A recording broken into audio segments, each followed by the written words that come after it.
آج ہم جو بات کرنے جا رہے ہیں یہ صرف بڑوں کے لیے ہی نہیں بلکہ ہمارے بچوں اور آنے والی نسلوں کے لیے انتہائی ضروری ہے۔ ہم ان کو لے کر مسجد میں تو چلے جاتے ہیں لیکن بچوں کو نماز کی رکعتوں کی تعداد کا علم نہیں ہوتا۔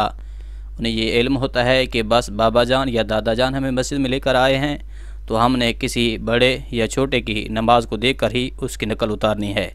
تو جس انداز سے وہ بڑے نماز ادا کر رہے ہوتے ہیں ویسے ہی یہ بچے نقل اتارتے رہتے ہیں۔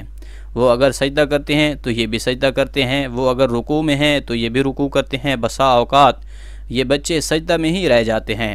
تو آج ہم تعداد رکعات کے بارے میں جانتے ہیں کہ ہم پر 5 نمازیں فرض ہیں، تو فجر کی، ظہر کی، عصر، مغرب اور عشاء کی کتنی رکعتیں ہیں؟ تو یاد رکھ لیجئے، فجر کی 4 رکعتیں ہیں، 2 رکعت سنت موقدہ اور 2 فرض ہیں۔ جیسے ہم پہلے بیان کرائے ہیں کہ سنت موقدہ کو بلا عذر شرعی چھوڑنا قابل افسوس ہے۔ ہاں، اگر کوئی شرعی عذر موجود ہے تو کبھی کبھار چھوڑنے میں کوئی مضائقہ نہیں ہے۔ تو فجر کی 4 رکعتیں ہوتی ہیں، 2 سنت اور 2 فرض ہوتی ہیں۔ ظہر کی 12 رکعتیں ہوتی ہیں، 4 سنت، 4 فرض، 2 سنت اور 2 نفل۔ یاد رکھ لیجئے کہ ظہر سے پہلے والی 4 اور بعد والی 2 رکعتیں سنت موقدہ ہیں، اس کے بعد آخر والی 2 رکعت نفل ہیں۔ عصر کی کل 8 رکعتیں ہیں، 4 سنتیں غیر موقدہ اور 4 فرض ہیں۔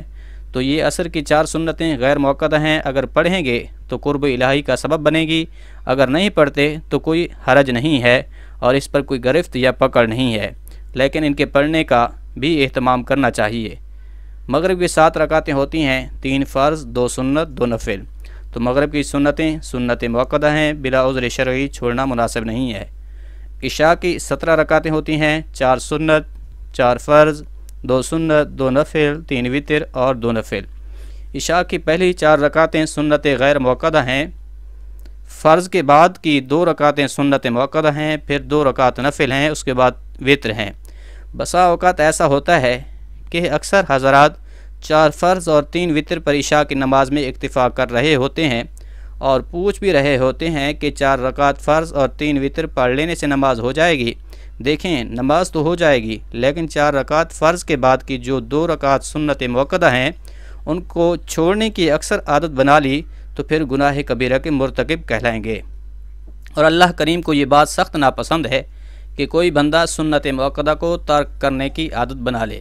ویسے ہونا تو یہ چاہیے کہ ہمیں ان نوافل اور سنت غیر موقدہ کی ادائیگی بھی کر لینی چاہیے۔ جب بندہ رب کے حضور آیا ہے تو پھر خالی جھولیاں کیوں لے کر جائے، اور کامل یکسوئی سے اپنی حاضری یقینی بنانی چاہیے کہ جب ہم کسی دنیا دار کو ملنے جاتے ہیں تو جتنا بھی انتظار کرنا پڑے بڑے اطمینان سے اس کو برداشت کرتے ہیں۔ تو جو پروردگار ہے اس کی بارگاہ میں حاضر ہوئے ہیں تو پھر جلدی کس بات کی ہے؟ ہمیں بڑی دلجوئی سے اپنے رب کریم کو حاضر کرنا چاہیے، جی بھر کر اس کا قرب کیوں نہ حاصل کر لیا جائے۔ جب نماز کے لیے آ گئے ہیں تو خوش طبعی اور خشوع و خضوع کے ساتھ نماز ادا کریں۔ نماز کے دوران ٹائم کی طرف دھیان دینا ترک کر دیں۔ جب ہم رب کریم کو وقت دیں گے تو مالک خود ہمارے وقت میں برکت ڈال دے گا۔